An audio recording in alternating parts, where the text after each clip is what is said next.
সুপ্রভাত সকলকে। আজকে রবিবার সকাল।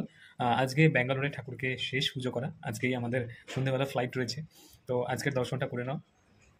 যতটা ফুল ছিল সমস্ত ফুল দিয়ে পুজো করে নিয়েছি। আজকে ব্যাঙ্গালোর সিজনের আজকের শেষ খাওয়া, তো সেই জন্য আমরা আর বাড়িতে খাইনি, তো হোটেলে গিয়েছি, খাচ্ছি, মানে খেতে বসে। এখানে ভাত, ঢেঁড়সের তরকারি, ডাল, আলু ভাজা, পাঁপড় ভাজা, চাটনি, পেঁয়াজ। ডালটা খুব সুন্দর। এখানে আলুও খেয়েছি, খুব সুন্দর রান্না করেন। কি ভাতটা কত? 70 টাকা। আর পাবদা মাছটা ছিল কত? 160। 160। আর রুই মাছটা 120 টাকা।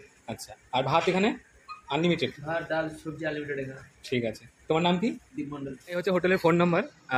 এই হচ্ছে দাদা বৌদির হোটেল, ঠিক আছে। আর এই বিল্ডিংয়েরই আমরা 3 তলায় রয়েছি। গতবারেও ভিডিও করেছিলাম কিন্তু আপলোড দেওয়া হয়নি, তো এইবারের ভিডিওটা অবশ্যই আপলোড দেবো। ইনফরমেশনটা তোমাদের সঙ্গে রাখতে পারো, কাজে লাগবে। এখানে খুব সস্তায় খুব ভালো খাবারদার, খাবারগুলো কিন্তু খুব টেস্টি। ভিডিওটা যদি ভালো লাগে অবশ্যই লাইক কমেন্টের পাশাপাশি শেয়ার করো। রাধে রাধে।